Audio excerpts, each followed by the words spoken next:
Terima kasih. Assalamualaikum warahmatullahi wabarakatuh.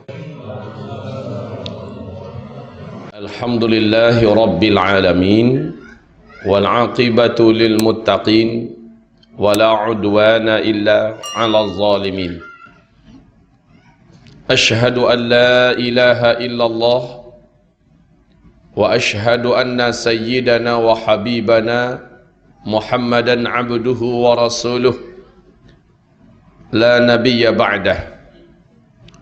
Qala Allah subhanahu wa ta'ala fi muhkami tanzilihi ba'da al-'iyadhi billah minasy syaithanir rajim. Bismillahirrahmanirrahim. Ya ayyuhalladzina amanu taqullaha wa qulu qawlan sadida yuslih lakum a'malakum wa yaghfir lakum dhunubakum wa man yuti'illaha wa rasulahu faqad faza fawzan 'azima. Allahumma arhamna bil Qur'an wa sadaqallahul 'azim. Wa qala an-nabiy sallallahu alaihi wasallam, ala inni qad ji'tukum biha bayda'a naqiyyah layluha kanahariha la yazighu anha ba'da dhalika ila halik. Amma ba'du, ma'asyiral muslimin wal muslimat, mu'minin wal mu'minat, hadirin wal hadirat, akramani wa arsyadani wa iyyakumullah jami'an. Pujian dan syukur kita kehadirat Allah Azza wa Jal. Salawat beserta salam kita untuk asyrafil anbiya wal mursalin Sayyidina Muhammadin sallallahu alaihi wasallam. Allahumma salli ala hadzal nabi wa ala alihi wa sahbihi wa man tabi'ahu bi ihsanin ila yaumiddin. Ketika Rasulullah sallallahu alaihi wasallam masih dikelilingi oleh para sahabat, Rasulullah menyampaikan dengan sangat yakin kepada seluruh sahabat-sahabatnya tentang akhir zaman, sehingga seluruh para sahabat sangat yakin bahwa merekalah yang dimaksud oleh Rasulullah dengan manusia-manusia akhir zaman. Contohnya Rasulullah bersabda, bu'ithu ana was-sa'atu kahataini. Aku ini diutus dan kiamat akan berlaku hanya seperti ini, kata Rasulullah. Beliau mengisyaratkan fa'syara bis-sababati wal wusta. Dia isyaratkan ke arah langit, jari telunjuk dan jari tengahnya. Lalu kata sahabat, beliau renggangkan sedikit. Maka ini pertanda menurut pemahaman para sahabat memang sudah sangat dekat. Pada hadis yang lain Rasulullah bersabda, manakala saya sudah diangkat oleh Allah menjadi nabi dan rasul, Jibril membisikkan kepada saya bahwa malaikat Israfil, malaikat yang bertugas meniup sangkakala kiamat, memasukkan pangkal terompet ke dalam mulutnya. Setiap saat matanya melirik ke arah arasy, menunggu aba-aba bila ini akan ditiup. Ini juga menekankan dan memastikan bagi para sahabat bahwa sudah sangat dekat kiamat. Di riwayat yang lain Rasulullah bersabda, celakalah bagi bangsa Arab, sebentar lagi mereka akan dibinasakan. 3 kali Nabi mengulangi. Bertanyalah istrinya, ada apa wahai baginda Rasulullah? Rasulullah berkata, sesungguhnya telah diperlihatkan kepadaku tembok yang menghalangi antara kita dengan Ya'juj dan Ma'juj sudah berlobang sebesar ini, kata Rasulullah. Ini pertanda tak lama lagi tembok tersebut hancur, Ya'juj Ma'juj muncul. Padahal Ya'juj dan Ma'juj adalah tanda besar kiamat yang keempat. Nah, dengan ini tuan-tuan dan puan-puan, mukminin dan mukminat, muslimin muslimat sekalian, sahabat-sahabat yakin sangat bahwa merekalah yang dimaksud dengan manusia akhir zaman. Keyakinan ini tergambar satu, Di zaman Nabi itu ada seorang lelaki namanya Ibnu Sayyad. Seluruh ahli hadis, seluruh ulama, seluruh pengkaji-pengkaji dan pensyarah Islam pasti tahu dengan nama Ibnu Sayyad. Ibnu Sayyad ini seorang lelaki yang face dia, fisikal dia, dan kemampuannya betul-betul serupa dengan Dajjal. Laki-laki ini tidak mau mendekat kepada Rasulullah SAW dan tidak mau bersahabat, bertemu teman dengan para sahabat-sahabat Nabi. Dia hanya memata-matai dari jauh. Tapi dia memiliki kecepatan yang luar biasa. Begitu cepatnya.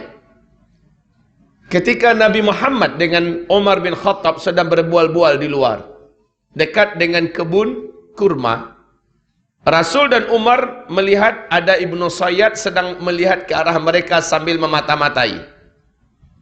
Umar langsung mencabut pedangnya, meminta izin kepada Rasulullah. Ya Rasulullah, izinkan saya. Apa kata Rasul? Kamu mau apa? Saya bunuh itu Dajjal. Itu adalah Dajjal ya Rasulullah. Apa kata Rasul? Hai Umar, jika dia memang Dajjal, kamu takkan sanggup mengalahkannya. Dia bukan tandingan kamu. Dan kalau dia bukan Dajjal, apa guna bagi kamu membunuh orang tanpa sebab? Biarkan saja. Rasulullah tidak menampik, Rasulullah tidak menolak. Umar, itu bukan Dajjal. Bukan macam itu bahasa Nabi. Kalau dia Dajjal, kamu takkan sanggup mengalahkannya. Kalau dia bukan Dajjal, untuk apa kamu bunuh orang sembarangan? Itu saja kata Nabi. Sehingga ketika Nabi meninggal dunia, Abu Bakar menggantikan. Abu Bakar meninggal dunia, Umar menggantikan. Beberapa hari menjelang Umar meninggal dunia, setelah dia ditusuk dengan pisau oleh Abu Lu'lu'ah sebanyak 9 kali tusukan, sebelum meninggalnya Umar masih bersumpah, demi Allah saya yakin Ibnu Sayyad itu adalah Dajjal. Coba lihat ini keyakinan sahabat. Ternyata Umar bin Khattab tidak sendirian meyakini bahwa Ibnu Sayyad adalah Dajjal. Aisyah radhiyallahu anha juga yakin Ibnu Sayyad adalah Dajjal. Safiyah radhiyallahu anha juga yakin Ibnu Sayyad adalah Dajjal. Abu Dzar Al-Ghifari, Ubay bin Ka'ab, Anas bin Malik, tidak sedikit sahabat-sahabat Nabi yang yakin Ibnu Sayyad adalah Dajjal. Padahal Dajjal adalah tanda besar kiamat yang kedua. Begitu juga Ibnu Abbas. Di dalam kitab Fathul Bari, Syarah Sahih Bukhari, di dalam riwayat Al-Hakim dengan sanad yang jayid, bahwa Ibnu Abbas berkata ke hadapan murid-muridnya, saudara-saudara, saya semalaman tidak boleh tidur. Murid-muridnya bertanya, kenapa Tuan Guru? Semalam saya dengar sahabat-sahabat berkata, mereka sudah melihat meteor bergerak menuju ke arah bumi. Berarti besok dukhan sudah dimulai. Semalaman saya menangis dan berdoa, menangis memohon keselamatan dan perlindungan, memohon ampunan kepada Allah Subhanahu wa taala. Saudara-saudara, Bapak Ibu sekalian, perhatikan ini baik-baik pernyataan Ibnu Abbas. Berarti besok dukhan dimulai. Dukhan adalah tanda besar kiamat yang pertama. Jadi urutan tanda besar kiamat itu, satu, yang pertama dukhan. Yang kedua Dajjal. Yang ketiga Isa alaihissalam. Yang keempat Ya'juj dan Ma'juj. Yang kelima matahari terbit dari sebelah barat. Yang keenam binatang besar, binatang raksasa keluar dari dalam perut bumi boleh berbicara. Binatang ini baik dan ramah. Dan binatang ini adalah tanda besar kiamat yang keenam. Yang ketujuh, angin lembut bertiup dari negeri Yaman. Angin ini sejuk dan berbau wangi kesturi. Siapapun orang Islam yang ada iman di dalam dadanya, walaupun iman hanya seujung kuku, dan orang ini ada di puncak gunung, ada di gua, ada di pulau, ada di mana saja, angin lembut, sejuk dan wangi berbau wangi kesturi ini akan sampai kepada orang itu. Ketika orang tersebut terkena oleh angin lembut itu, terhirup olehnya angin lembut tersebut, saat itu di tempat itu juga dia langsung tergeletak meninggal dunia. Serentak satu muka bumi, orang Islam yang ada iman kepada Allah meninggal dunia. Ini tanda besar kiamat yang ke-7. Lalu tanda besar kiamat yang ke-8, 9, 10. Sudah tidak ada satu orang pun orang yang masih kenal dengan Allah baki hidup di bumi ini. Semuanya sudah meninggal. Yang menyaksikan tanda besar kiamat yang ke-8, 9, 10 hanya orang-orang kafir belaka. Nah, wahai Bapak Ibu sekalian, sahabat-sahabat sudah mengira bahwa tanda-tanda besar kiamat itu sudah muncul. Dukhan, Dajjal, Ya'juj dan Ma'juj sebentar lagi. Itu petanda apa? Petanda yakin mereka bahwa kiamat sudah sangat dekat. Masya Allah. Ternyata satu persatu mereka meninggal dunia, kiamat tak terjadi. Digantikan oleh tabi'in. Satu persatu tabi'in wafat, kiamat belum juga berlaku. Kemudian tabi'in terus sampai zaman ini 1400 tahun lebih, ternyata kiamat belum juga terjadi. Iyalah Pak Ustadz, kami dengar ada hadis Nabi berkata, selama di bumi ini masih baki satu orang yang masih punya iman kepada Allah, dia masih boleh melafazkan kalimat Allah, walaupun imannya hanya seujung kuku, orang beriman ini masih ada, maka Allah tunda lagi kiamat 40 tahun lagi. Ustaz, kita sekarang jumlahnya orang Islam di muka bumi 1,7 miliar. Berarti lama lagi tu Pak Ustaz kiamat. Kan begitu? Lama lagi kiamat. Karena kita masih 1,7 miliar. Padahal satu saja masih baki orang yang beriman pada Allah. Allah masih tunda lagi kiamat 40 tahun lagi. Baik, saya sudah katakan tadi tanda besar kiamat ada 10. Yang kita akan saksikan hanya sampai 7. 7 yang ketujuhnya adalah angin lembut yang bertiup dari Yaman, dan ini akan mematikan seluruh orang beriman serentak di muka bumi. Ya, tanda besar kiamat yang ke-7. Nah, sekarang betulkah kita sudah dekat? Iya, apa tandanya? Nabi Muhammad dalam hadis sahih Imam Muslim ditanya oleh malaikat Jibril yang menyamar, menyerupai seorang lelaki yang gagah, yang tampan. Bertanya kepada Rasulullah tentang mata sa'ah, kapan kiamat? Nabi menjawab, saya tak tahu. Mungkin yang bertanya lebih tahu daripada orang yang ditanya. Saya tak tahu. Ternyata malaikat Jibril pun tak tahu. Dan memang Allah sudah firmankan dalam Al-Quran, yas'alunaka 'anis sa'ah ayyana mursaha fima anta min dzikraha ila rabbika muntahaha innama anta munziru man yakhshaha. Ya, mereka bertanya-tanya kepada engkau hai Muhammad, bilakah kiamat akan berlaku? Engkau senantiasa memberikan peringatan, sudah dekat, sudah dekat. Kapan terjadinya? Jawab hai Muhammad, hanya Allah yang tahu. Engkau hanya sekedar penyampai kabar dan beritanya. Sudah. Dengan ayat ini dan dengan cara Nabi mengatakan saya tak tahu, akhirnya seluruh ulama-ulama Ahlus Sunnah wal Jamaah sepakat mengatakan tak ada satupun makhluk di muka bumi ini, bahkan sampai di langit, yang tahu kapan pastinya kiamat akan berlaku.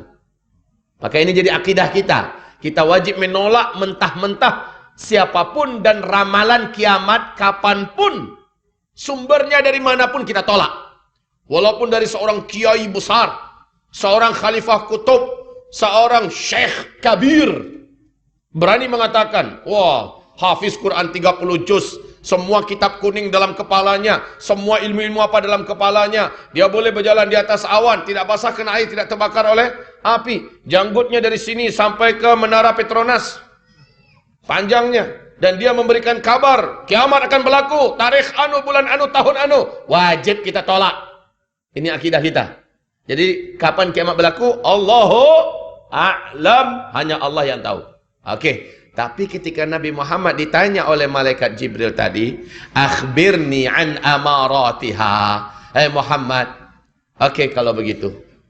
Tapi tanda-tanda bahwa kiamat sudah sangat dekat akan berlaku, awak tahu tak? Tanya malaikat Jibril. Kata Nabi Muhammad, kalau ini pertanyaan ente, aneh spesialisnya. Maka Nabi menjawab di situ, sini. Antalidal amatu rabataha wa antaral hufatal uratal alata ri'a asya yatatawaluna fil bunyan.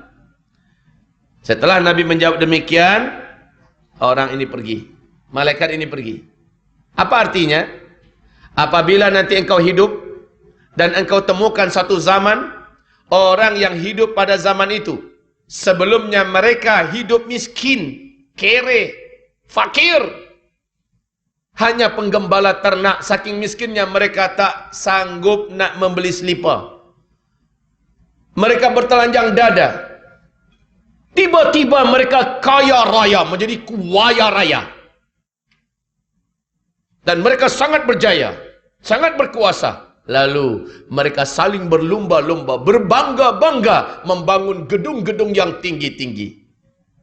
Tersirat dalam hadis ini pernyataan Nabi, bila zaman itu sudah kalian temui, maka jarak masa antara kalian dengan kiamat sudah sangat-sangat dekat. Ini hadis sahih Imam Muslim. Yang bercerita adalah Umar bin Khattab radhiyallahu anhu. Di riwayat Imam Ahmad, Abdullah bin Abbas bertanya kepada Rasulullah, "Ya Rasulullah, siapakah yang engkau maksud? Miskin, kere, fakir, penggembala ternak, tidak beralas kaki, bertelanjang dada, tiba-tiba menjadi kaya raya dan sangat berkuasa, dan mereka saling berlomba-lomba dan berbangga-bangga membangun gedung-gedung yang tinggi-tinggi. Ya Rasulullah, siapa yang engkau maksud?" Nabi menjawab, "Humul Arab." Mereka adalah bangsa Arab. Masya Allah, mari kita lihat fakta. Sekarang ini tuan-tuan yang mulia, lihat, Arab sebelum minyak bumi ditemukan, namanya masih satu, Jazirah Arabiah. Saya bertanya kepada tuan-tuan yang mulia, kepada perempuan yang terhormat, Jazirah Arabiah dulu kaya apa miskin? Sangat miskin. Negeri gurun Sahara yang luas, pasir yang panas, tandus, bagaikan tak bertepi. Dia tak punya apa-apa. Memang miskin tuan-tuan. Tapi bila mana minyak bumi sudah ditemukan, mereka pun berubah menjadi negeri yang kuaya raya. Jadi bukan kaya raya, itu mah biasa. Tapi kuaya raya pakai tasydid. Saking kayanya. Dan mereka pecah mendirikan negara sendiri-sendiri menjadi 7 negara kaya dunia. Qatar, Bahrain, Uni Kuwait, Uni Emirat Arab, Arab Saudi, Oman, dan Yaman. Mari kita lihat apa yang dibawa oleh masing-masing negara ini di kota-kota besar mereka. Apa yang mereka buat? Yang paling dekat di hati kita dulu, Makkah Al-Mukarramah. Silakan, Arab Saudi, kerajaan Arab Saudi buat apa di Makkah Al-Mukarramah, sekitar Masjidil Haram? Masya Allah, gedung-gedung tinggi pencakar langit. Bukit-bukit menjadi hilang, bahkan ada yang masih baki bukitnya, itu pun hanya di bawah pinggul, bahkan hanya sebatas betis-betis daripada hotel-hotel yang ada. Megah, mewah-mewah. Madinah Al-Munawwarah, Masjid Nabawi yang begitu indah dan megah mewah, sekarang sudah hampir tenggelam, dikelilingi oleh hotel-hotel bintang 5. Mewah dan tinggi besar-besar. Ibu kota Riyadh, ketika Raja Abdullah masih hidup, Pangeran Salman diangkat menjadi gubernur ibu kota Riyadh. Oleh Pangeran Salman, ibu kota Riyadh dirubah menjadi kota metropolitan ala Eropah. Jeddah dijadikan sebagai kota perdagangan dan persimpangan Timur Tengah. Ini baru Arab Saudi. Lihat negara sebelahnya, Kuwait. Apa yang dibuat oleh Kuwait di kota-kota besarnya? Semua pembangunan yang sedang dilakukan di Kuwait mengalahkan standar pembangunan kota-kota yang ada di Eropa, yang ada di Amerika. Masya Allah. Kuwait harus angkat tangan dan menyerah dibandingkan negara sebelahnya, Bahrain. Bahrain jauh lebih indah. Bahrain jauh lebih hebat. Pembangunannya, gedung-gedungnya, Masya Allah. Bahrain mesti tunduk dan mengaku kalah oleh negara sebelahnya, Uni Emirat Arab, Abu Dhabi. Abu Dhabi tercatat sebagai negara termewah, terhebat, negara impian dan negara mimpi dunia. Semua cita-cita manusia ada di Abu Dhabi. Hanya di Abu Dhabi, tuan-tuan, ada mesin ATM yang mengeluarkan gold. Masukkan kad, tekan nombor, digit, beberapa digit, keluar emas 1 kilo. Itu hanya di Abu Dhabi. Hanya di Abu Dhabi ada kereta, ada bus yang mulai daripada kulitnya, peleknya, rangkanya, semuanya emas. Cuma ada di Abu Dhabi. Jangan tanya pembangunannya, semuanya Masya Allah. Dengan izin Allah Azza wa Jal, InsyaAllah bulan ke-8, yaitu Februari awal, saya dengan izin Allah dapat jemputan untuk berdakwah di sana, Abu Dhabi dan Dubai. Nanti saya share foto-fotonya insyaAllah, kalau umur panjang lah. Abu Dhabi harus mengaku kalah oleh kota sebelahnya, Dubai. Pemegang rekod gedung tertinggi nomor 1 di dunia sampai hari ini masih di Dubai. Ternyata bukan Tokyo, ternyata bukan Sydney, bukan Melbourne, bukan Prancis, London, tidak, Dubai. Nama gedungnya Burj Khalifah, tingginya 828 meter. Kalau kita ada di bawahnya, melihat gedung itu macamnya. Tapi gedung ini sekarang sedang dalam proses dikalahkan oleh gedung yang sedang dibangun di tepi Laut Merah di kota Jeddah oleh orang terkaya nomor 1 Arab Saudi, Pangeran Al-Walid bin Talal, yang sedang membangun gedung namanya Kingdom Tower. Tingginya gedung itu, kalau Burj Khalifah 828 meter, maka Kingdom Tower 1,2 kilometer. Masya Allah. Baru-baru saja Kuwait mengumumkan akan mendirikan gedung yang juga melampaui angka 1 kilometer pula. Masya Allah. Pangeran Muhammad bin Salman sudah menyampaikan kepada seluruh dunia cita-cita besarnya, bahwa 2030 sudah berdiri sebuah kota terindah, termahal, termegah, terhebat di dunia, dekat berbatasan dengan Yordania, masih di tepi Laut Merah, namanya kota Neom, yang menghabiskan dana 660 triliun, maaf, 6.600-an triliun lebih uangnya. Masya Allah. Saya tak tahu bahasa triliun ini apa. Dan saya tidak pernah, kalau angka nolnya tak berapa itu. Ya Allah, ya Rabbana, wahai ibarat Allah yang kami muliakan, 12 digit nolnya. Ibarat Allah, dulu mereka miskin, mereka tidak punya apa-apa. Tiba-tiba mereka menjadi kaya raya dan sangat berkuasa. Hari ini mereka saling berlomba-lomba membangun gedung-gedung yang tinggi-tinggi. Jika zaman itu sudah kalian temukan, kata Nabi, jarak masa antara kalian dengan kiamat sudah sangat-sangat dekat. Nah, Masya Allah, siapa yang baru pulang umroh baru-baru ini, bahkan di Ponbinbit kita pun boleh lihat, di YouTube boleh kita lihat, bahkan beberapa sahabat kami yang baru saja pulang daripada Tanah Suci, benar-benar nyata Bapak, Ibu, bahwa tepian padang pasir, bukit-bukit yang ada sudah mulai menghijau.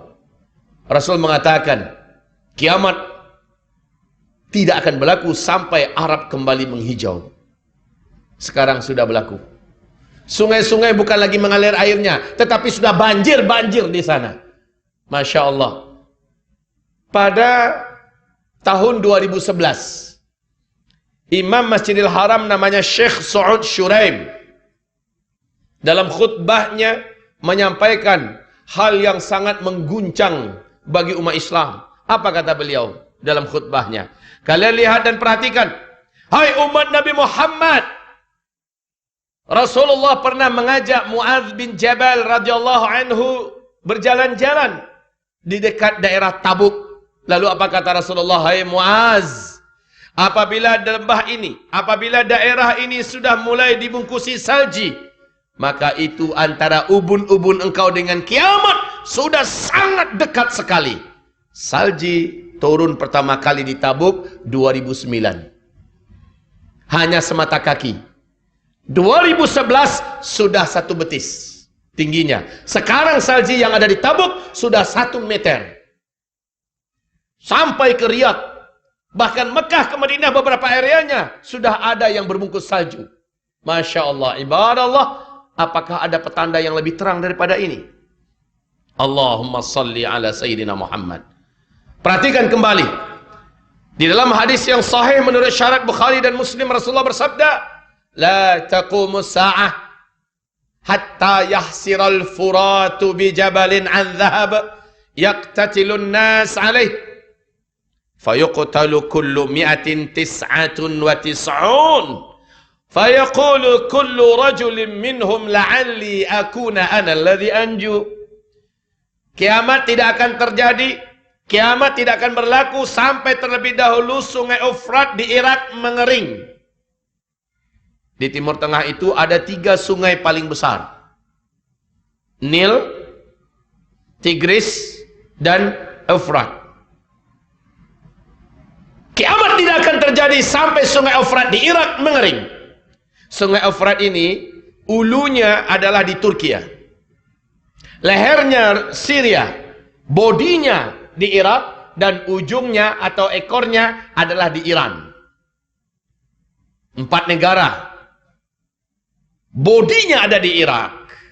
Mari kita lihat. Bulan Februari 2013. Sila dicatat, nak cek di Google pun boleh. Ya. New York Times merilis pernyataan resmi dari para pakar dan ahli Amerika, peneliti dari Amerika, atas nama NASA, juga mengumumkan bahwa sungai Efrat sudah susut airnya 60%. Bulan berapa tadi? Februari 2013. Menurut pernyataan resmi yang dirilis di New York Times, NASA mengatakan, para ahli dan peneliti kami mengatakan, sungai Efrat sudah susut airnya 60%. 2014 sungai Efrat akan susut 100%. Ternyata March 2014 sungai Efrat setelah susut air, telah kering sekering-keringnya sampai hari ini di Irak. Sampai hari ini. Dan yang paling mengejutkan, ini kan hadis Nabi tadi, tidak akan terjadi kiamat sampai keringnya sungai Efrat di Irak. Dan manusia akan dikejutkan, kata Rasulullah, dengan ditemukannya gunung emas yang sangat besar dalam perut bumi Irak, di wilayah yang dilalui oleh sungai Efrat. Ketika emas itu ditemukan, nanti seluruh lelaki di muka bumi akan membawa senjata-senjata mereka pergi ke Irak, dan mereka bertempur, berperang, memperebutkan gunung emas itu. Dalam setiap 100 orang lelaki yang berperang di sana, kata Rasulullah, akan mati terbunuh 99 lelaki. 1 cuma yang boleh hidup. Setiap mereka berharap semoga 1 orang yang hidup itu dialah orangnya. Di hadis yang lain, Nabi tak inginkan ada umatnya yang ikut berperang ke Irak demi perebutan gunung emas itu di sana. Nah sekarang, George Walker Bush. Masih ingat dengan makhluk yang satu ini? Masih ya? George Walker Bush. George Bush. Sebelum dia digantikan oleh Barack Obama, masih sempat berpidato di depan Gedung Putih. Dan pidato ini masih ada di YouTube. Apa kata George Bush? Satelit kita telah menangkap adanya potensi emas yang sangat besar di dalam perut bumi Irak. Amerika Serikat selaku polis dunia akan memastikan emas ini aman dari para penjahat-penjahat yang tidak bertanggung jawab. Wah, bahasanya macam dia bukan penjahat saja. Yang paling penting kita ingat sekarang, setelah kita telah menemukan potensi emas yang sangat besar di bumi Irak. Lihat hadis Nabi yang tadi yang saya baca. Tidak akan terjadi kiamat sampai keringnya sungai Efrat, dan nanti manusia dikejutkan dengan penemuan gunung emas yang sangat besar di dalam perut bumi Irak yang nanti akan muncul. Karena sebuah hantaman dia akan muncul. Ini rahasia kenapa bulan April 2014 Barack Obama tidak jadi menarik pasukan darat Amerika Serikat yang menyebar di seluruh negara-negara Teluk sejumlah 135.000 pasukan tidak jadi ditarik balik ke Amerika. Padahal Amerika Serikat sudah tak mampu lagi membiayai tenteranya yang ada di negara-negara Teluk. Tapi tetap dipertahankan. Ini sebabnya karena mereka melihat ada potensi emas yang sangat besar di Irak. Kemudian naiklah Donald Trump naik menjadi presiden. Donald Trump malah menambahkan lagi tambahan pasukan tentera-tentera Amerika, dikirim lagi lebih banyak menuju ke Irak. Masya Allah, sebenarnya Rusia, China, India, negara-negara blok timur semua tahu ada apa yang ada dalam kandung perut bumi Irak. Maka mereka semuanya sudah mulai mempersiapkan militer, mempersiapkan diri untuk perang besar. Dan Nabi berkata di akhir zaman, blok barat dengan blok timur akan bertembung perang besar. Dan kalian diajak oleh blok barat berdamai, lalu kalian memerangi blok timur, kalian akan dimenangkan oleh Allah, kata Rasulullah. Dan peperangan ini pemicunya sudah sangat banyak. Saudara-saudara hamba-hamba Allah, yang paling penting sungai Efrat sudah kering, gunung emas dalam perut bumi Irak sudah diumumkan. Ini adalah hadis Nabi yang sahih. Macam mana kita nak menolak? Apalagi kalau kita berbincang perkara Dajjal. Masya Allah. Wahai hamba-hamba Allah yang kami muliakan, yang saya tuliskan di papan tulis ini adalah hadis riwayat Imam Ahmad. Hadis ini dinyatakan sahih oleh Syekh Ahmad Syakir, dinyatakan hasan oleh Syekh Muhammad Nasiruddin Al-Albani. Hadis ini Rasulullah sallallahu alaihi wasallam menyebutkan, takunun nubuwah fikum masyaallah an takun, thumma yarfa'u Allah idza syaa'a yarfa'aha, thumma takunu khilafatan ala minhajin nubuwah fatakunu masyaallah an takun, thumma yarfa'uha idza syaa'a yarfa'aha, thumma takunu mulkan 'addan wa fi riwayah mulukan 'adudah fatakunu masyaallah an takun, thumma yarfa'uha idza syaa'a yarfa'aha, thumma takunu mulkan jabbaran wa fi riwayah mulukan jabariyatan fatakunu masyaallah an takun, thumma yarfa'uha idza syaa'a yarfa'aha, thumma takunu khilafatan ala minhajin nubuwah, thumma sakat. Artinya adalah sejak saya diutus sampai kalian semua meninggal dunia. Macam mana cerita meninggal dunia? Tadi sudah saya singgung tadi. Perhatikan ke whiteboard. Tidaklah terjadi kiamat, kata Rasulullah sallallahu alaihi wasallam, sampai berlaku terlebih dahulu 10 tanda besar kiamat. 10 tanda besar kiamat ini seperti 10 butir-butir marjan. Satu butir marjan berlubang di bawah tembus sampai ke atas, sehingga dapat dimasukkan satu tali. Maka satu butir marjan dengan butir marjan yang lain terhubung oleh tali di tengah-tengahnya. Dan di bagian bawah tali dikasih simpul, sehingga tertahanlah butir-butir marjan itu. Kata Rasulullah, iyuqta'u silk, ketika simpul tersebut diputus, digunting, apa yang berlaku tuan-tuan? Meluncurlah butiran yang paling bawah, butir pertama, jatuh. Yang kedua macam mana? Menyusul. Lama jaraknya atau langsung? Langsung, cepat. 10 butiran itu akan keluar. Maknanya 10 tanda besar kiamat. Apabila yang pertama sudah terjadi, maka yang kedua akan menyusul dalam waktu cepat.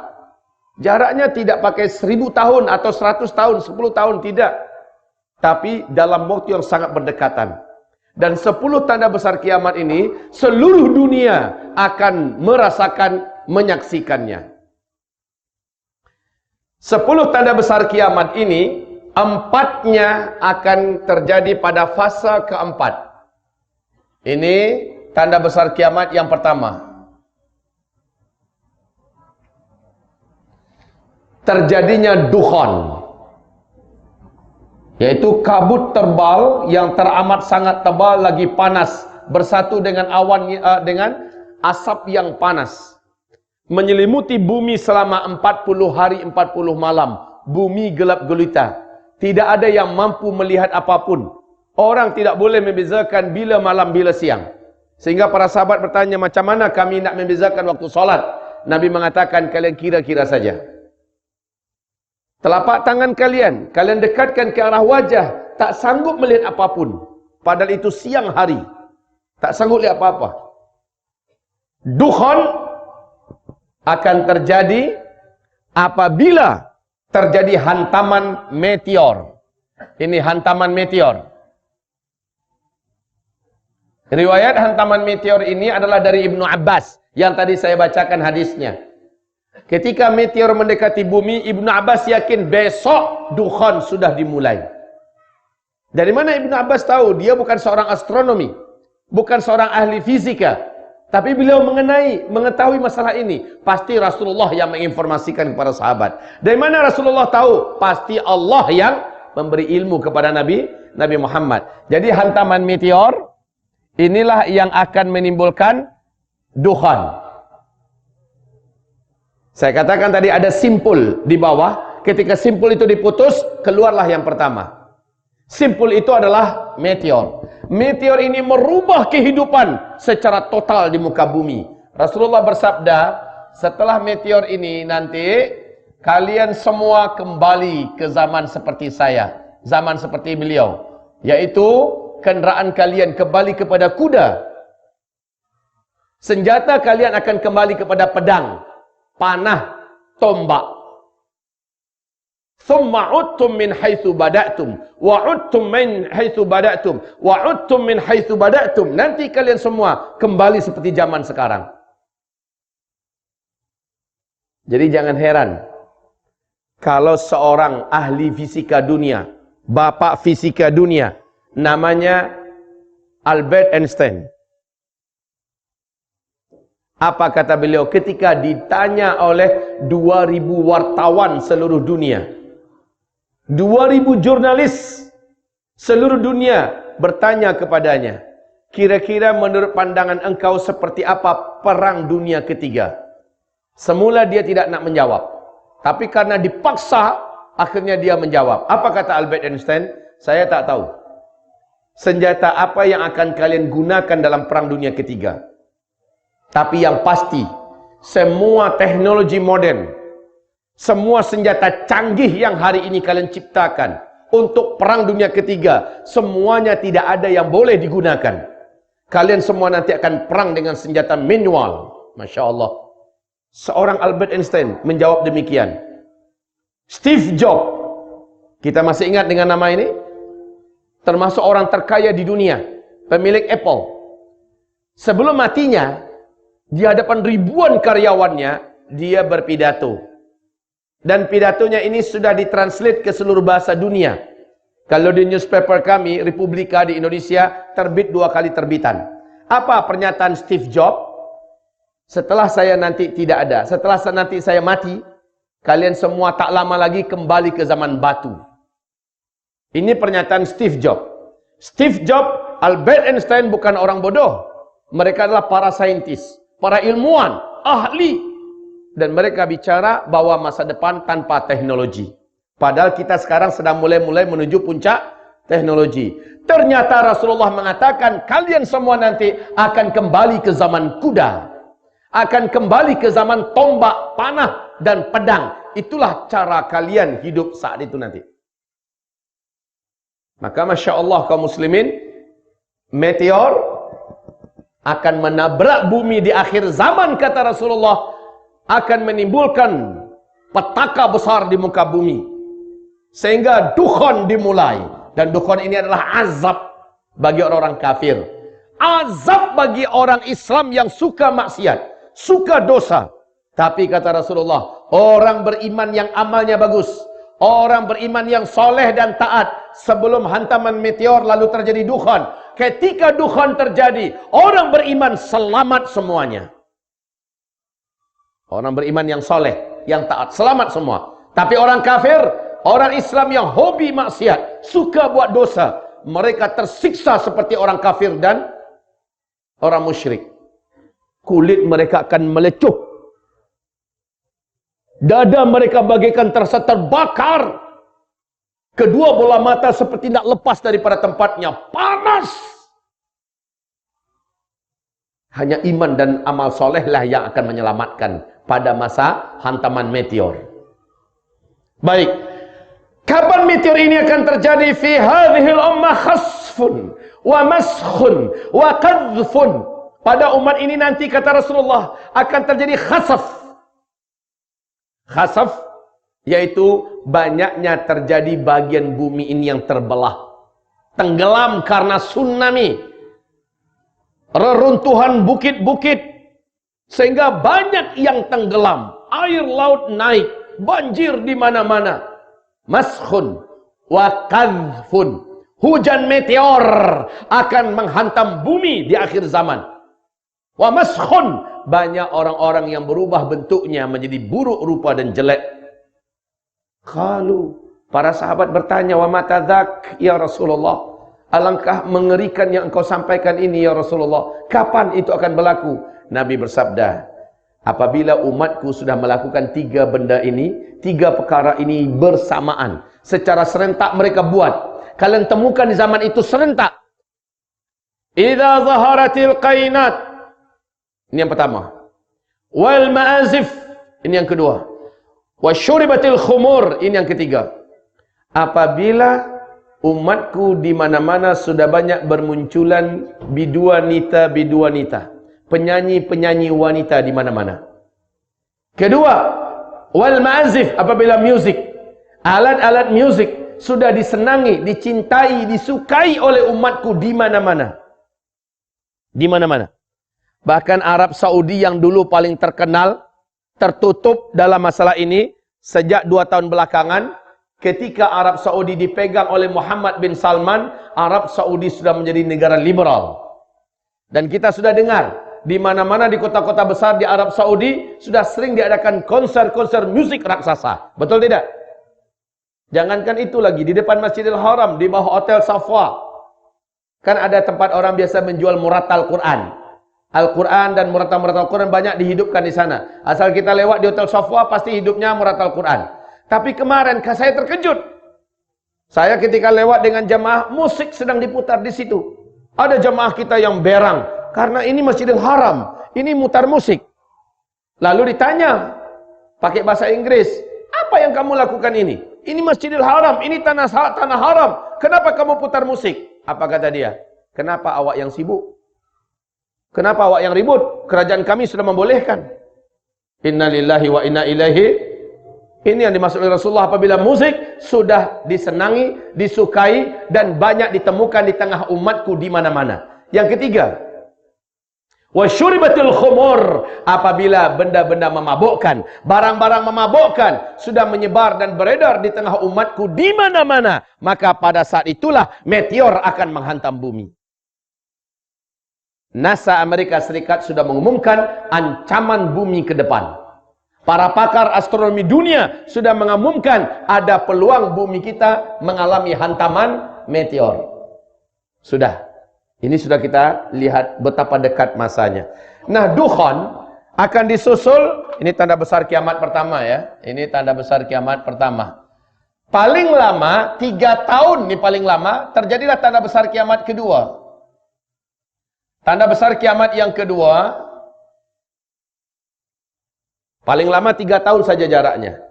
Muncullah, lepaslah satu manusia dari keturunan Adam yang paling ditakuti dan dikhawatirkan kemunculannya oleh seluruh para nabi dan rasul. Manusia ini kelak akan menyebut dirinya adalah Tuhan. Dan dia diberi oleh Allah kemampuan di mana hanya Allah yang mampu melakukannya. Dia memiliki kekuatan sihir yang paling sempurna. Seluruh setan satu muka bumi akan tunduk kepadanya. Seluruh jin-jin penjahat akan berpihak kepadanya. Seluruh ahli-ahli sihir satu muka bumi sujud menyembahnya. 2/3 penduduk bumi nanti akan menyembahnya, menjadikannya Tuhan. Dialah Dajjal. Ini tanda besar kiamat yang kedua. Tidak ada yang mampu melawan Dajjal. Tidak ada.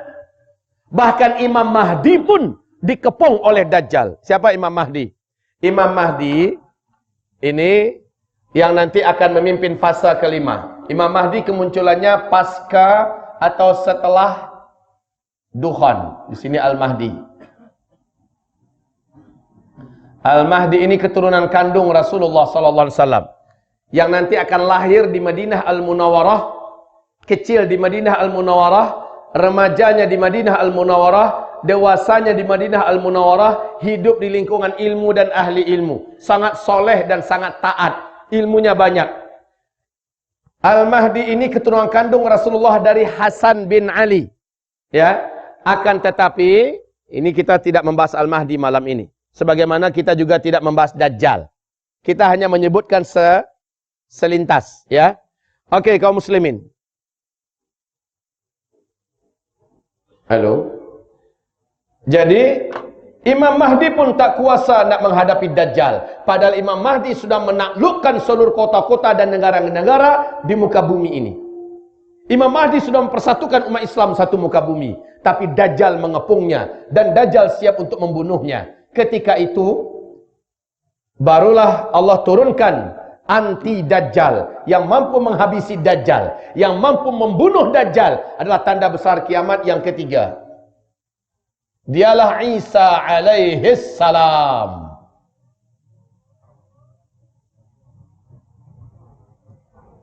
Isa alaihis salam. Jarak dari antara Dajjal dengan Nabi Isa hanya 1 tahun, 2 bulan, 2 minggu sahaja. Dan Dajjal pun mati dibunuh oleh Nabi Isa alaihis salam. Imam Mahdi bergabung dengan Nabi Isa alaihis salam. Setelah itu seluruh Yahudi di muka bumi diberantas, dihabisi.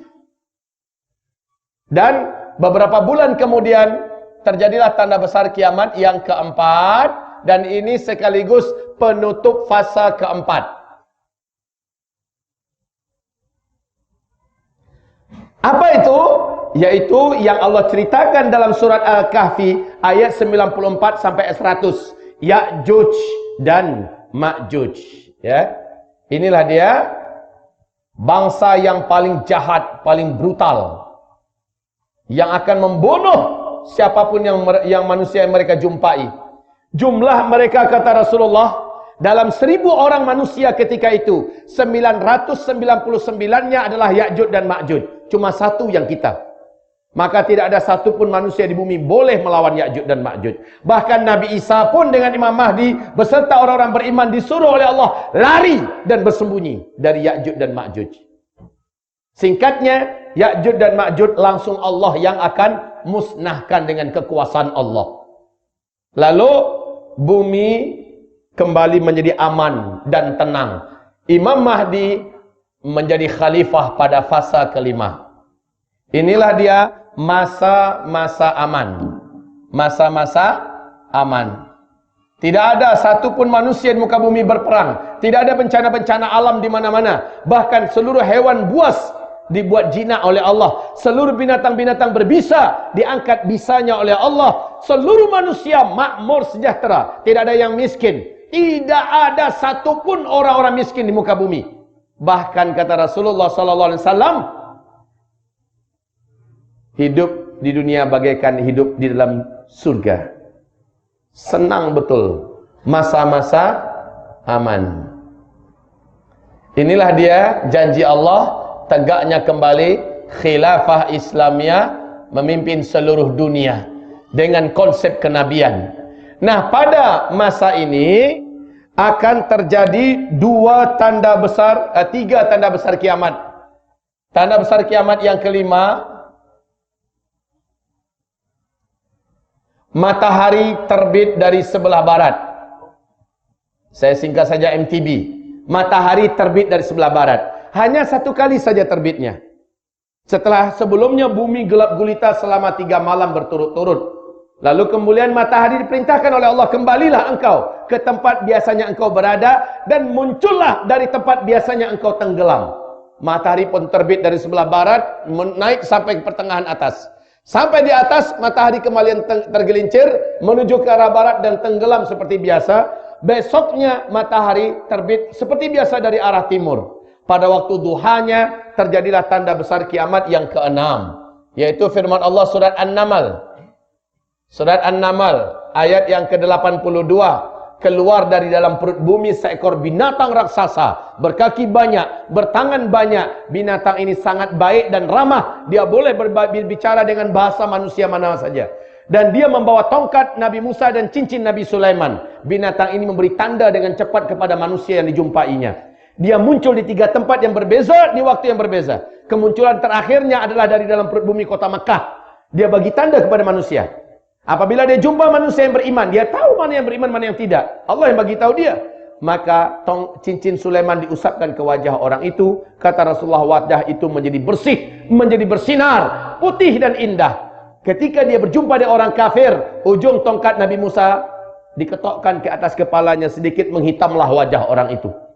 Maka antara manusia beriman dengan manusia kafir dengan mudah dapat ditandai hanya dengan melihat warna kulit wajah.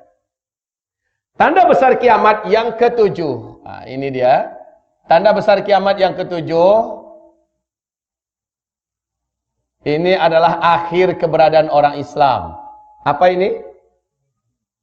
Ini nama binatangnya Dabatul Ardi ya. Dabatul Ardi ya. Kalau yang ini angin lembut. Angin lembut. Berbau wangi kasturi. Dan angin ini bersumber dari Yemen. Tapi angin ini ternyata angin yang membawa kematian. Sumbernya dari Yemen. Baik.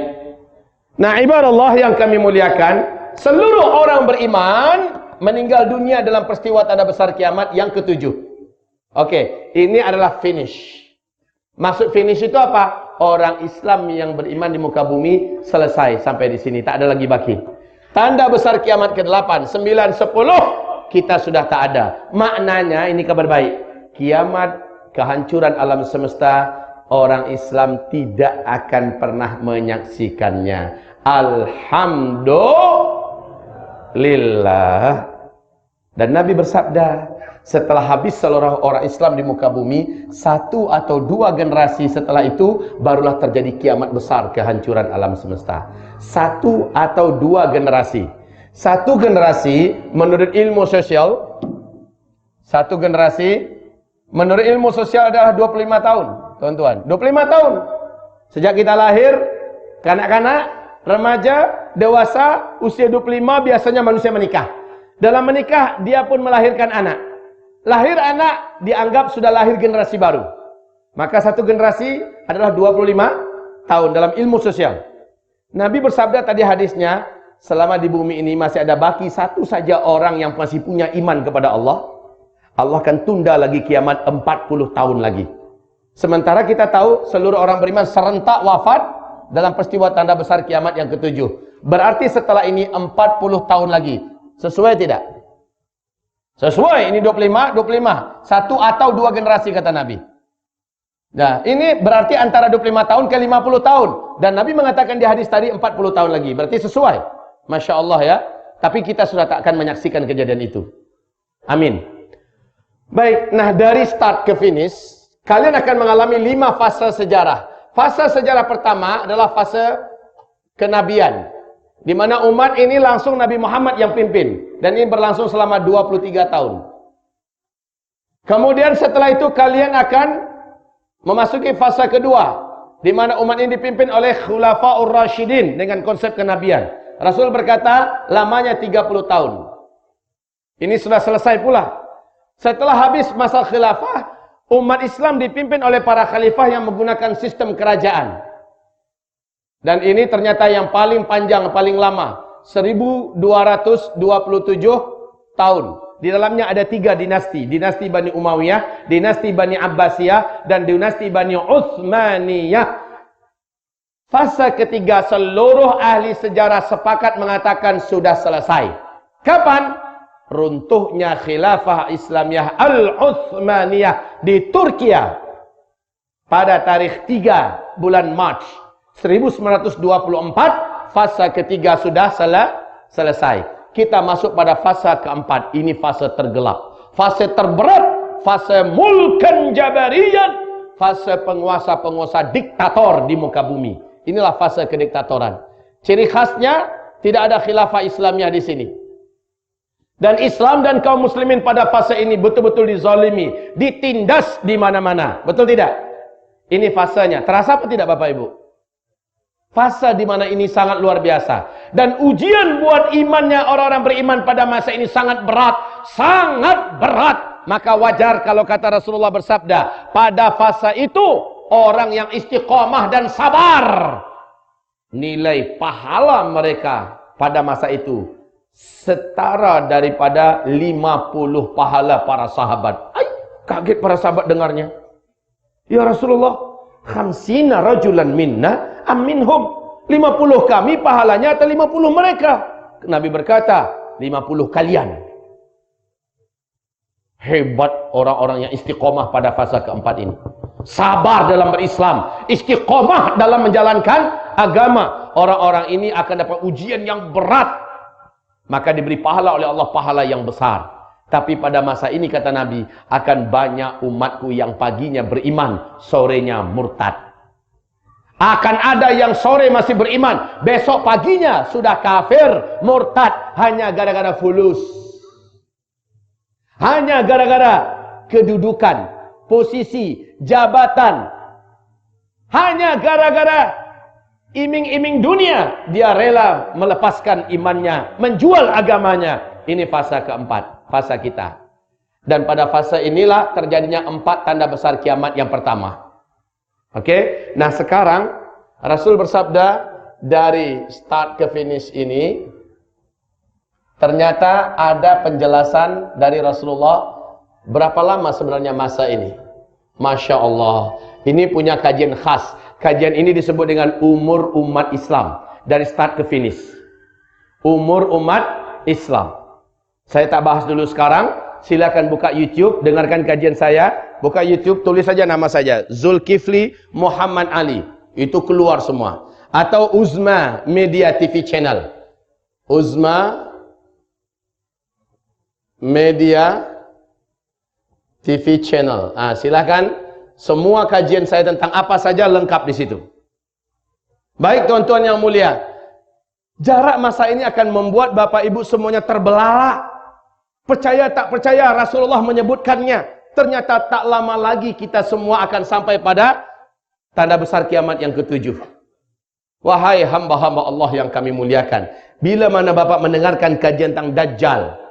Kajian tentang Dajjal ini ada 3 tanda besar. 1, 2 Romawi, 3 Romawi. 3 tanda besar. Yang ini 1, 2, 3 sudah berlaku ketiga-tiganya. Sejak 4 tahun yang silam sampai sekarang sudah berlaku. Yang kedua pun sudah terjadi sejak 2004. Dan yang ketiga sudah diumumkan, startnya 2019. Ini yang mengumumkan para pakar bumi dan alam kita, bahwa akan terjadi kemarau ekstrim seluruh dunia 3 tahun berturut-turut. Ini pun sudah diumumkan dari 2019 sampai 2022. Apabila manusia yang paling celaka ini sudah sebentar lagi akan keluar, tentu saja berarti Dukhon lebih dekat lagi masanya dengan kita. Maka Nabi mengatakan Al-Mahdi akan keluar, dibaiat di depan Ka'bah nanti dalam usia 40 tahun.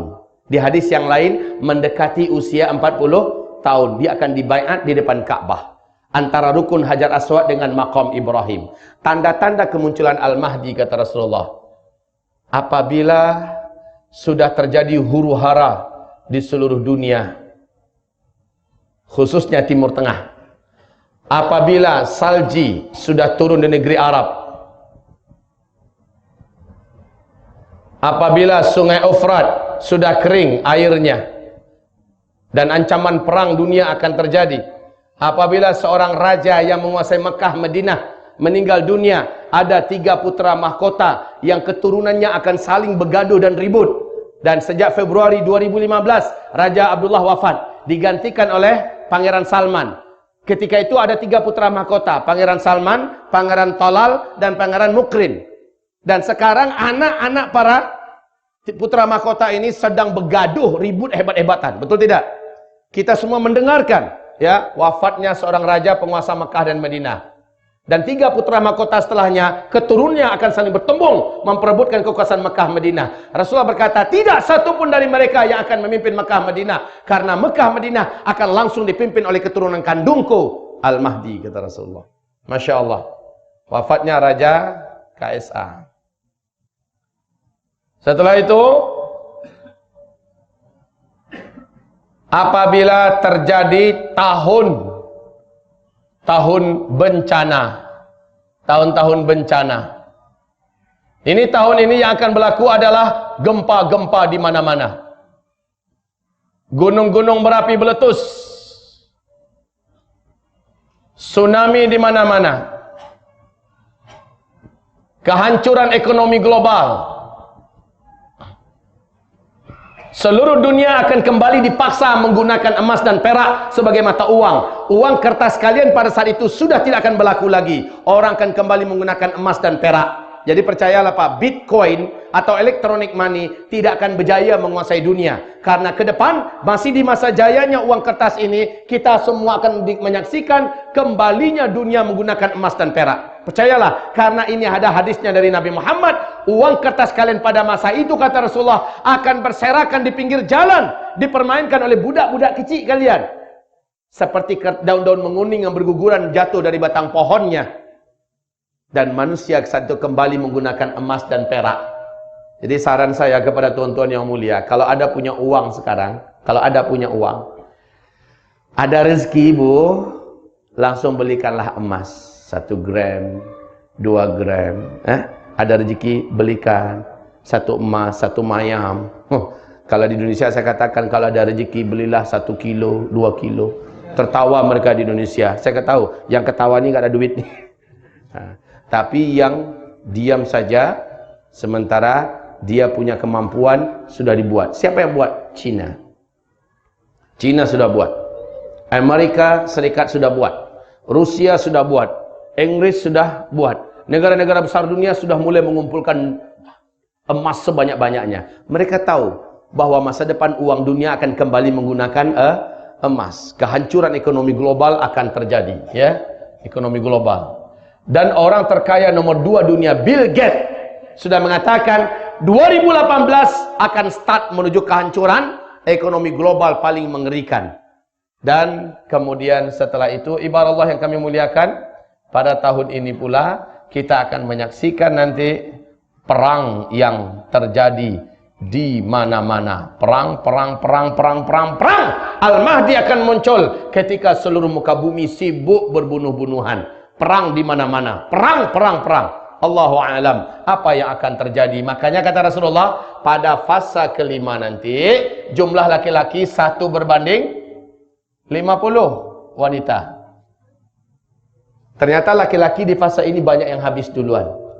Ingat tidak perebutan gunung emas di Irak, kata Rasulullah, dalam setiap 100 orang laki-laki berapa orang yang terbunuh?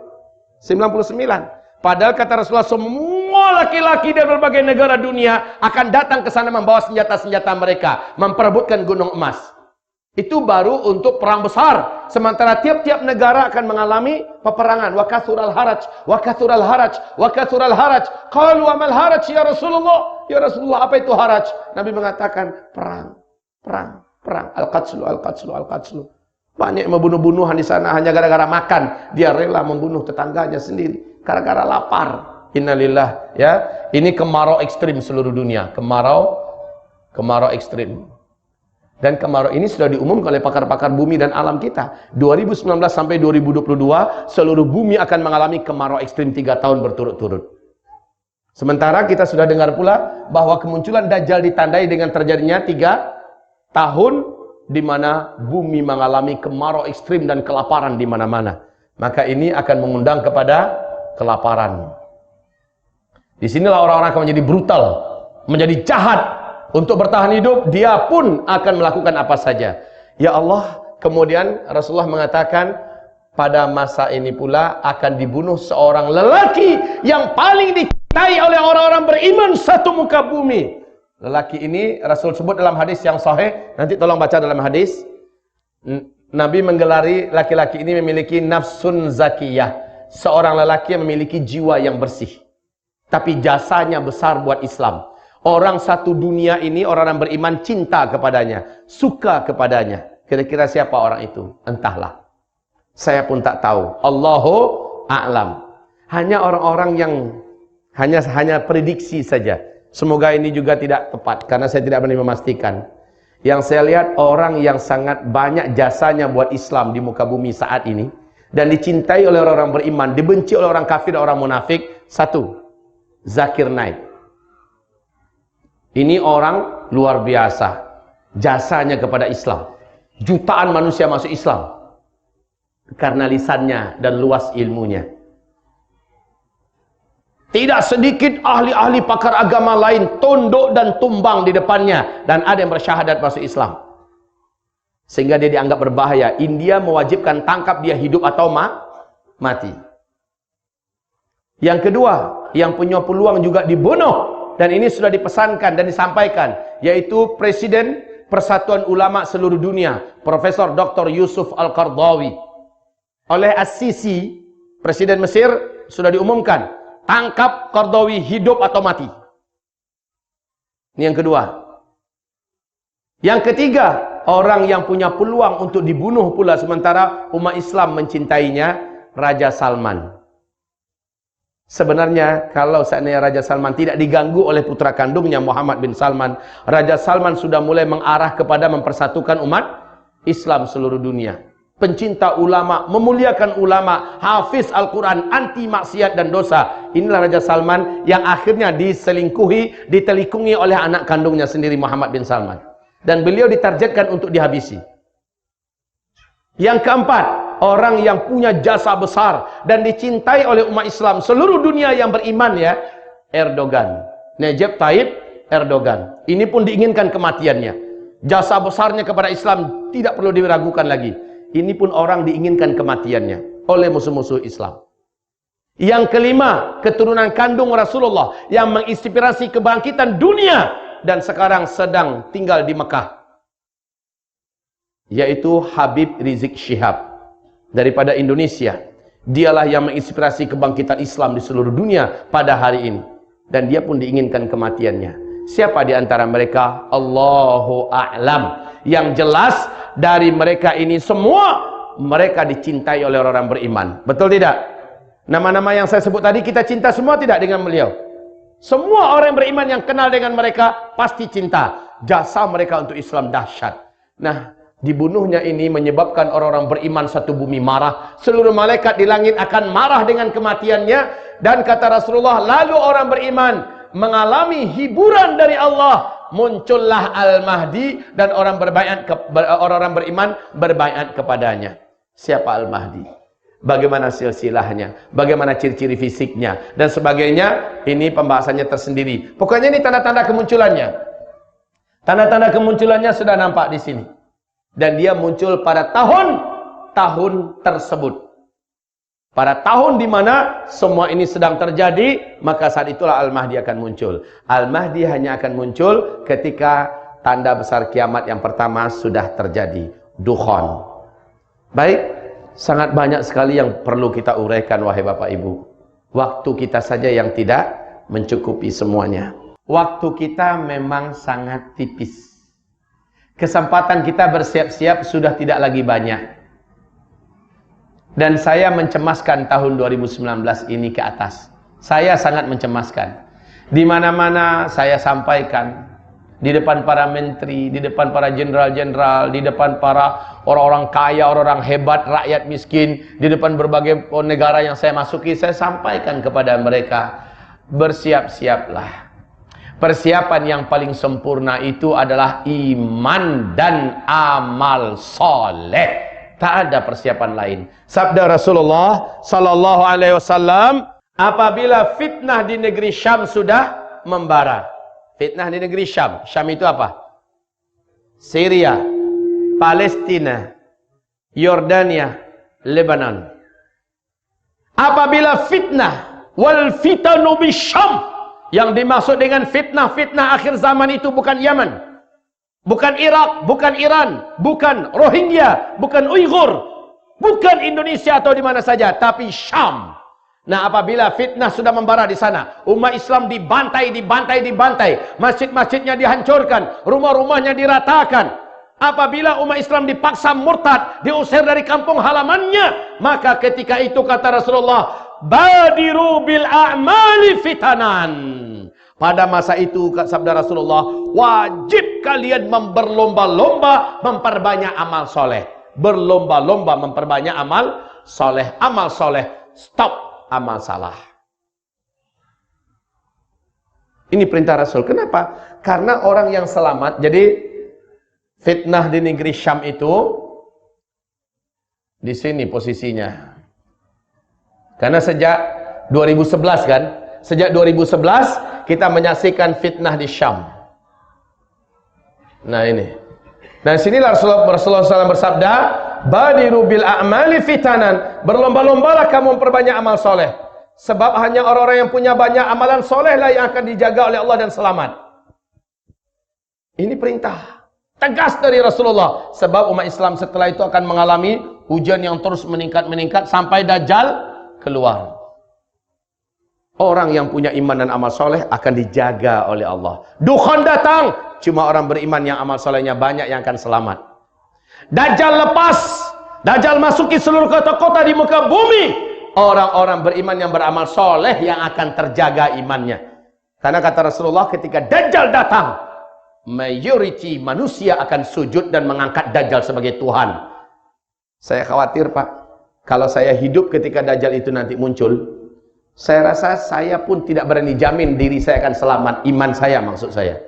Karena kata Rasulullah, nanti akan ada seorang lelaki yang merasa imannya sangat kuat dan imannya tidak akan berubah dengan munculnya Dajjal. Ketika Dajjal masuk ke kotanya, laki-laki itu keluar dari persembunyiannya dan dia yakin dia tidak akan murtad. Lalu setelah dia melihat Dajjal melihat kepadanya, fitnah dan sihir Dajjal akan mampu menjadikan laki-laki itu kafir kepada Allah, dan laki-laki tersebut sujud menyembah Dajjal. Kafirlah ia kepada Allah. Walaupun Dajjal nanti meninggalkan kotanya, laki-laki tersebut tetap akan kafir kepada Allah sampai dia mati. Jadi tidak ada cerita orang yang sudah beriman dengan Dajjal dia masih akan tetap kembali lagi kepada Islam. Dia tobat lagi, tidak ada cerita. Sementara Dajjal luar biasa yang diberi oleh Allah. Makanya kata Nabi, tidak ada fitnah yang lebih dahsyat yang akan menimpa umat manusia ini di muka bumi melebihi fitnahnya Dajjal. Sejak Adam diciptakan sampai hari kiamat, tidak ada fitnah yang mengalahkan hebatnya fitnah Dajjal. Di hadis yang lain kata Rasulullah, kalau digabungkan semua fitnah yang pernah terjadi kepada umat manusia, lalu Dajjal muncul dengan fitnah yang dibawa Dajjal, diadu mana yang paling berat, fitnah yang dibawa Dajjal atau fitnah seluruh yang pernah terjadi kepada muka bumi ini. Maka kata Rasulullah, kalah semua fitnah yang pernah terjadi di muka bumi, saking dahsyatnya fitnah Dajjal. Dan tanda-tanda Dajjal keluar adalah tahun-tahun kita ini. Saya tidak bisa jamin apakah masih ada hidup saya ke depan, apakah masih ada rezeki kita akan kembali duduk bersama. Tapi teknologi YouTube masih boleh kita buka saat ini, bukalah. Dengarkan ceramah ini. Lihat, di sini ada dalil-dalil yang sangat terang benderang dari Rasulullah. Lengkap sekali. Kitabnya ada di luar sana. Dapatkan ini. Maka dapatkan penjelasan-penjelasan yang ilmiah. Fakta-fakta yang sulit dan tidak bisa dibantah. Lengkap ada di sini. Khususnya kalau kitab ini, macam mana cara selamat, ada di kitab ini. Zikir akhir zaman. Kalau ini uraian yang paling lengkap, paling menyejukkan dan paling mudah kita memahaminya, yang ensiklopedia akhir zaman. Dapatkan dua kitab ini, baca. Baca, karena ini berlakunya di zaman kita. Dan kalau kita tidak membaca, apabila kita tidak lagi menggali, kita sudah dengar satu kali ini, tapi kita tidak lanjutkan, untuk pelindungan diri, untuk keselamatan keluarga, saya sudah sampaikan. Ini semacam prolog atau semacam mukaddimah lah ya, pengantar. Bapak-bapak, ibu-ibu, setelah dengarkan ceramah ini, jangan pula Bapak Ibu jadi berubahnya berubah negatif. Melihat masa depan sudah tak semangat lagi. Lihat hidup ke depannya sudah gelap, dah mau kiamat. Pulangnya bahunya sudah macam ni. Pak, kenapa macam tu jalannya? Udah mau kiamat. Lalu anak-anaknya yang sudah tamat sekolah menengah atas dipanggil, nak dengar ceramah tadi tak? Betul ayah, sudah dengar. Mau dekat kiamat kan? Iya. Macam mana? Nak lanjut ke universiti ke? Iya ayah, tu apa lagi kita punya sijil tak ada guna lagi. Dan nak kiamat, kita fokus ibadah aja lah. Jangan macam tu. Habis dengarkan ini pula tulis surat resign kepada perusahaan, mengingat, menimbang, sudah dekat kiamat memutuskan saya resign. Tidak demikian. Perintah Rasulullah SAW lah yang harus kita tiru. Lihat para sahabat, setelah mereka mendengarkan kiamat sangat dekat dari Rasulullah, langsung seluruh mereka bersemangat dengan hidupnya. Betul tidak? Seluruh sahabat menjadi berubah. Mereka lihat, baki usia saya yang ada, mesti saya isi dengan hal yang paling bermanfaat dalam hidup ini. Saya harus punya amalan yang terbanyak. Maka mereka dalam bisnis, pasti mereka jujur. Dan mereka serius, karena mereka ingin hartanya banyak. Dan dengan harta itu mereka boleh berbuat banyak untuk agama. Mereka dalam bekerja, mereka amanah. Mereka tidak ingin main-main dan corruption waktu. Mereka tidak ingin berkhianat. Masya Allah. Ketika mereka berdakwah, totality mereka dalam dakwah. Ketika mereka berjihad, jangan ditanya. Seolah-olah satu-satunya jalan surga adalah melewati musuh-musuh ini. Macam itu semangat mereka. Ketika mereka ibadah, mereka anggap inilah ibadah terakhir. Sehingga semuanya maksimal. Ini yang dibuat oleh para sahabat. Saya berharap hal sama terjadi pada kita, Pak. Persis seperti kata Nabi, kalaupun besok udah mau kiamat, hari ini masih ada satu butir biji kurma di tangan kamu yang boleh kamu tanam hari ini. Tanam, kata Rasulullah. Boleh kita tanam hari ini, tanam. Padahal besok udah mau kiamat kan. Nabi masih perintahkan tanam hari ini. Bukannya Nabi tak tahu bahwa kalau biji kurma itu kalau ditanam 4-5 tahun yang akan datang baru mulai berbuah. Padahal besok sudah mau kiamat. Tapi Nabi masih perintahkan tanam. Maknanya adalah sedekat apapun petaka-petaka besar, bencana-bencana, huru-hara dan sebagainya, masih boleh kita buat kebaikan hari ini. Yang kebaikan itu mungkin 10-20 tahun yang akan datang baru mulai mendatangkan hasil dan buah. Tak apa, buat sekarang. Karena Allah tak tanya kita, kamu berjaya tak? Kamu berhasil tak? Allah tak tanya itu. Tapi Allah tanya, apa yang sudah kamu buat? Apa yang sudah kamu tanam? Apa yang sudah kamu mulai? Apa yang sudah kamu start? Akan Allah tanya itu. Maka mari wahai bapak-bapak, ibu-ibu, penuh semangatlah. Saya sekarang ini sedang dalam program membangun sekolah untuk tingkat pesantren tingkat atas. Kalau kami mengatakan tingkat SMA. Setelah tingkat menengah pertengahan pertama. Nah, saya bangun 3 lantai. Besar. Dananya juga besar. Ustaz, kan Ustaz mengajarkan sudah dekat mau kiamat. Kenapa Ustaz masih bersemangat? Inilah dia hadis Nabi itu. Sedekat apapun kiamat, hari ini masih boleh kita nak buat hari ini. Macam itu Pak, penuh semangat. Alhamdulillah, dengan izin Allah bulan April 4 bulan yang akan datang, insya Allah Allah akan kasih saya rezeki anak yang ke-17. Semangat. Ini akhir zaman. Kalau akhir zaman tuh harus semangat. Jangan habis dengar ini bilang sama bini kita, anak cukup 2 ya. Udah mau kiamat nih. Jangan macam tuh. Makin dekat kiamat, makin semangat untuk hidup, ya. Makin semangat menjadi orang yang paling besar dan paling banyak amal solehnya. Sepakat apa tidak? Setuju apa tidak? Semangat, semangat sekali lagi. Salat 5 waktunya semangat, kejar ke masjid. Begitu loh Pak. Ya. Salat tahajudnya, tolong bangun walaupun cuma 2 rakaat lalu 1 witir. Jadilah, angkat tangan lama-lama, berdoalah kepada Allah. Kita sekarang ini miskin amal, dosa kita banyak. Sementara yang selamat di akhir zaman adalah yang dosanya sedikit, amalnya banyak. Sekarang kejar, lakukan acceleration, ya, percepatan amal-amal soleh. Inilah yang terbaik. Apabila kita punya harta, maka segeralah harta itu dimanfaatkan untuk beramal.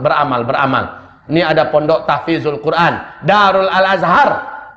Masjidnya memerlukan pembangunan tempat berwudu, kamar-kamar mandi, dan mereka sekarang sedang menantikan orang-orang beriman yang membantunya. Nah, bagikan pada mereka. Mahat Tahfiz Darul Azhar. Bagikan. Nih, saya tolong satu ruangan, saya tolong satu bilik dan sebagainya. Bismillah, itu amalan kita, amalan akhir zaman. Baik ibarat Allah yang kami muliakan, semoga bermanfaat apa yang saya sampaikan. Macam mana? Sudah cukup? Cukup setakat ini ya. Kalau saya tanya sudah cukup, menggeleng habislah kita. Terus lanjut. Lanjut Pak Ustadz. Ya lanjut, saya lanjut yang saya bicara di sini. Saya Bapak Ibu yang kami muliakan, insya Allah sampai subuh pun saya berani bicara. Tetapi saya tak yakin perut ibu bapak sanggup bertahan. Udah lapar. Sudah makan malam belum? Belum. Kalau saya tak pernah lah makan malam, aman saja tak apa. Tak tahu lagi rasa makan malam itu apa. Makan nasi baru enak. Ya, baik demikian. Semoga bermanfaat Bapak Ibu semuanya. Istiqomah lah ya. Istiqomah. Setelah ini, setelah dengarkan kajian ini, berubahlah kita dari orang-orang soleh biasa menjadi orang soleh luar biasa. Selama ini menjadi wanita solehah biasa, besok ini menjadi wanita solehah luar biasa. Baik, demikian saja. Kitab-kitab kita ada di luar sana dan ini bermanfaat sekali untuk rujukan utama Bapak Ibu semuanya. Mari kita tutup dengan berdoa kepada Allah Subhanahu wa taala. Al-Fatihah. A'udzubillahi minasyaitonir rajim. Bismillahirrahmanirrahim.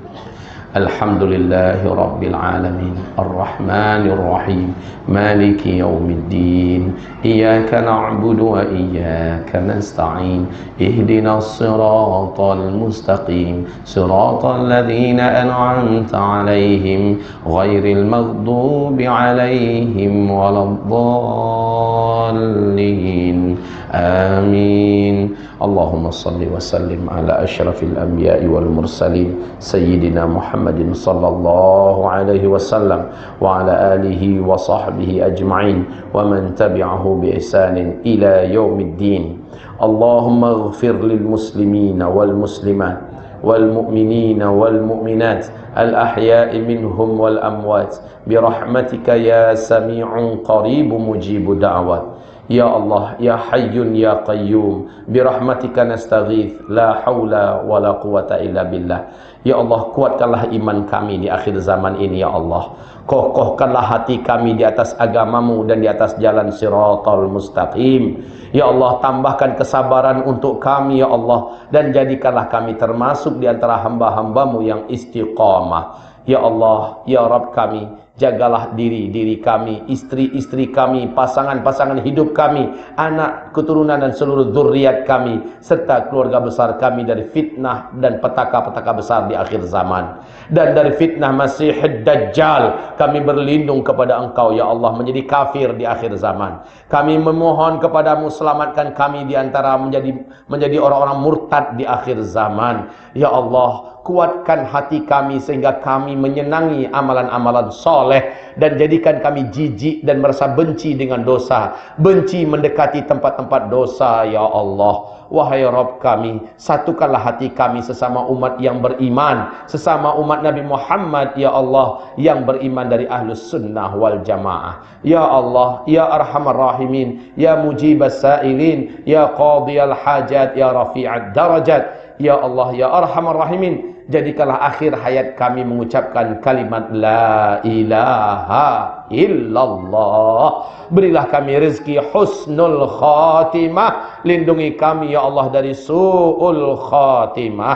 Ya Allah, lindungi kami dari fitnah dan azab kubur. Lindungi kami dari beratnya urusan di padang mahsyar, dan selamatkan kami seluruhnya dari api neraka jahannammu ya Allah. Masukkan kami seluruhnya ke dalam surga Firdaus. Masukkan kami ya Allah seluruhnya ke dalam surga Firdaus. Masukkan kami ya Rabbana seluruhnya ke dalam surga Firdaus. Allahumma amin. Amin ya arhamar rahimin. Rabbana atina fid dunya hasanah wa fil akhirati hasanah wa qina adzaban nar. Subhana rabbika rabbil izzati amma yasifun.